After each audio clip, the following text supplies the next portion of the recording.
Hello, ngiyanibingelela nonke. You can call me Umpilo wasemhlengikazi. This is a video on izithunywa, amajazi izithunywa. So I'm going to be sharing in this video. I don't mean to be biased to anyone or any info out there. Learning info ne-wisdom engingayithola. And if you have any question, please comment on the comment section. Bese ngiyayiphendula if ngikwazile ukuyiphendula ukuthi ngiyakwazi ukuyiphendula, if ngingakhona ngizokwazi ukuthi angikhona ukuyiphendula, but ngisacela ukuqhubeka.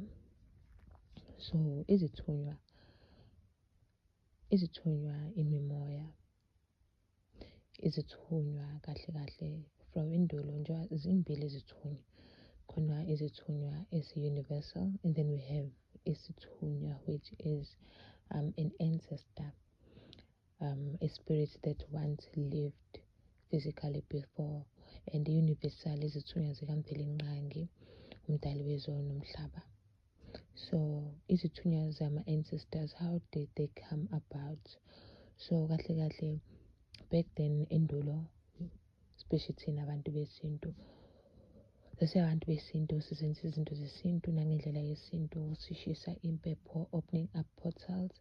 Sasizazi thina sequ sethu sasikhona ukuxhumana ngisho nayo imimoya uqobo, especially imoya semanzini, imoya seyintabeni, imoya yesihlabathi, imoya yezihlahla uqobo. That's why you find izinyanga, because bona bambathwe yizona lezo y'dalwa ezazisebenza ngakho lokho. Uthola abanye besebenza ngamanzi ngenxa yokuthi izidalwa ezibambathile besebenza ngakho before, okanye izithunywa zaMpelinqangi zakhona emanzini. I'll get on the topic in another video regarding ukusebenza kwazo izithunywa, but right now sizobe sesikhuluma about different type of izithunywa and amajazi. So history yezithunywa, especially zama-ancestors, kwafika isimo okanye isikhathi lapho abantu abamnyama they couldn't practice lokhu ababejwayele ukupractice. It's either they were called witches, okanye it was called witchcraft what they were practicing. So they shifted their practice to indlela abangakhona ukuqhubeka baphile ngayo ukuze konke kuzowamukeleka. So kwashintsha izindlela abaxhumana ngayo nomoya, but umoya wa-accepta, because at the end of the day we have to understand that umoya ithina esiwenzayo ukuthi ukhone ukusebenzela indlela thina esiphila ngayo. Umoya uya-accommodatana. So if mina umoya ungifica ngiyi-Christian, umoya uzohambisana nalokhu mina engihambisane nakho ukuze izokwazi ukuthi sikhone ukusebenzisana. But if umoya ungifica mina ngilandela isintu, still umoya uzofika usebenzisane ngale ndlela mina le engisebenzisana ngayo. So njengoba ngisho ukuthi there's this series lapho engisho khona ukuthi umoya, ukuthi how spirituality combines our traditions. Kungena khona lapho nakho ukuthi umoya usebenzisana le ndlela le wena ufice usebenzisana ngayo ukuze uzokwazi khona ukufinyelela kuwena, but then we just put ama-boundaries ukuthi mina ngikholelwa ekutheni ukuthi, so if umoya uzoveza indlela eyiwukuthi mina ngizobe sengiconsiderisha as idemoni, imoya emibi, ngenxa yokuthi I'm not used to that. But back to isimo sezithunywa kanye namajazi. As I said, there are two different kinds of izithunywa. Khona izithunywa zikaMdali and izithunywa from ancestors wethu abaseke baphila before, whether ngabe ogogo bethu, okhokho, omkhulu, amakhehla, but abaseke baphila kuyona i-lineage yethu, bona azobe sebezofika sebeza ngakithi. That's whereby uzothola singena isimo samajazi.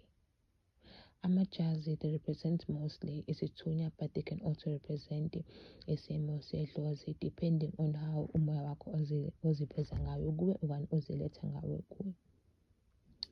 So in terms of amajazi kuhambisana ngisho nanazo izipho zethu esimbathiswe zona, okanye izipho zethu uqobo. So we have two types of amajazi, as we have two types of izithunywa as well. We have izithunywa ezi-universal zikaMdali, and then we have izithunywa from our lineages. And then nakhona emajazini we have ijazi elizolethelwa wena uqobo, and then we have ijazi elirepresenta bona. So ngizongena kulokhu kokuqala, ijazi for wena. So uma sekuzofika ijazi lifike liwumbala othile, yonke into, every detail izorepresenta wena. Why ngithi elakho lelo jazi lelo? Ngithi elakho lelo jazi lelo, and it's not of your ancestors okanye for isithunya leso esifikile kuwena, kepha elakho leli jazi leli. If ngithi elakho, kuzuthi mase sekufika mhlampe leyo universal spirit, usually ama-universal spirit lawa asizayo kwizipho zethu esibhekene nathi uqobo, because now remember ukuthi izipho esimbathiswe zona noma izipho esinazo, they are not all from izidalwa zethu. Ezinye ziphuma directly from umdali, nathi iy'dalwa zethu zaba nezipho directly from umdali. So nawe in the future okanye in the next generations down the line, nawe uzofika nawe nesakho isipho uzosiphathisa umzukulu wakho noma isizukulwane sakho, because nawe uyaba nesakho isipho omphathiswa sona. So in terms of amajazi, time sekufika ijazi lelo, kuyenzeka kube ijazi lakho. So imibala yakhona izo-amplify the chakra leyo embathisile wena, noma izo-amplify lowo mbala loyo ophakama kakhulu kuwena. So ama-chakras, as I mentioned in my other videos kwi-channel yami, ama-chakras ilama-source of energies asemzimbeni yethu, akhuphulisa amandla kamoya noma asakhayo isimo sethu sikamoya okanye umphefumulo wethu uqobo. So lamajazi time sesiwambathisa thina noma sesiwagqoka, anomsebenzi othile ukuthi akwazi ukugqugquzela noma uku-invoke lowo moya lowo omele uphakame, noma leyo energy yakho emele uphakame. So they deeper the connection that you need to have kamoya ukuze ukwazi ukufinyelelisa noma in order to do leyo nto leyo omele uyenze. So that is esinye isizathu sokuthi ube nejazi lakho elokuthi i-amplify okanye to deeper the connection yakho kamoya, ukuthi ukwazi ukufinyelela kamoya noma imikhuleko noma okuthile usukwenza ngalelo jazi lokuthi ukwazi ukufinyelela kamoya ngokushesha. So lamajazi time usuwagqokile iyakudescribe wena, it represents wena, ikuchaze nakwabanye kamoya, they recognize you ngale jazi elugqokile, ukuthi njengoba kuthiwa uye emanzini noma uye entabeni kumele ugqoke ijazi elithile, noma uzokhulekela isimo esithile kumele ugqoke ijazi elithile. Khona umuntu usheshe ukurecognize ukuthi okay, ugqoke umbala ukuthi ugqoke ijazi ukuthi ijazi lakhe lino-1 or 2 or 3. So umuntu uzosheshe ukurecognize ngaleso sikhathi usugqokile wena ukuthi asimlalele, asigijime, akufike isithunya esithile sihambisana nombala othile, sihambisana nomoya othile, ukuthi sikwazi ukuthatha lo moya wakho lo wena uphakamisayo ngaleso sikhathi ukuthi ukwazi ukufinyelela lapho kumele ufinyelele khona. So kahle kahle lamajazi lawa they represent you, and futhi akhona ukudescribe nawe, describe kamoya, akhona ukuthi bakhona kamoya ukukurecognize, nakhona ngokwenyama ukuthi noma ugqokile usuphakathi kwabanye abazalwane noma usuphakathi kwabanye benemimoya, ukhona ukurecognizeka ukuthi okay, wena uyisimo esikanje, uyisimo esikanje, uyisimo esikanje. And futhi akhona ukureminder wena nesakho ispirit ukuthi ufocuse kephi, ukuthi time usuthandaza uyazi noma uyazi ukuthi njengamanje ngithandaza ngigqoke ijazi lami eliyelo. So umoya wami uzokhumbula ukuthi to invoke the yellow color in me, to invoke the yellow frequency in me, and in turn to invoke the solar plexus chakra in me. So therefore zobe sekuyophuma leyo solar chakra, zobe sezoyi-release the form of wisdom, and nakho konke ukuhambisana nayo leyo solar plexus chakra. So that is ijazi for wena. And then we have ijazi for i-ancestor yakho noma isithunywa sakho lesi sike saphila before ngokwenyama. So lelo jazi lelo lingafika njengesimo sokuthi sake bagqoka bona besaphila, baligqokela imisebenzi ababeyenza, whether ababekhulekela abantu noma abegqoka the time bekhuleka nje bezikhulekela bona kanye nemindeni yabo, nalokho bafisa ukuthi kuqaqeke, noma babegqoka the time belapha bona. So the time wena sebekunikeza le jazi ukuthi bona bakhona ukuwembathisa. So khona izipho esizalwa nazo, then kube khona izipho esiyimbathiswa zona, izipho esimbathiswa zona, izipho esiphiwa izidalwa zethu ezike zaphila before ngokwenyama lapha emhlabeni. zabe sezashiya ngokwenyama, kepha zasiqhubeka zasala kamoya, zabona kuwuwena ofanele ungibathiswa lokhu abangibathisa ngakho. So ekuhambeni usukwembatha lokhu usumbatha bona ukuthi bona bahlale ukuthi wena uyaba-recognize ukuthi nansi indawo yenu nina ngaphezu kwesimo sempilo yami, hlalani-ke manje niphakame manje njengoba sengizokwenza ukuthi cela kube ukuthi njengoba sengikhulekelela amanzi, noma ngabe sengikhuleka, noma ngabe sengisiza usibanibani, noma ngabe sengifaka usibanibani emanzini, kungabi ukuthi ngikwenza ngedwa, kepha ngikwenza nawe wena sidalwa, noma nani nina abadala, noma nani nina abogogo noma abokhokho noma abomkhulu, enihambisana nami, ninaphama ngalo le jazi leli ukuthi nisebenzisane nami nangaso lesi sikhathi. So sometimes bona babegqoka futhi lona le jazi leli ukuze i-status abakusona sizo-recognize-wa ukuthi mina ngikuliphi izinga, ngoba kahle kahle siyakwazi ukufundana sonke ngala majazi lawa esiwagqokile ukuthi okay, usibanibani njengoba egqokele ijazi eli-1, 2, 3, shuthi kahle kahle yena usebenza ngo-1, 2, 3, noma umbathwe imimoya ethile noma ukephi ngokwe-hierarchy yemimoya.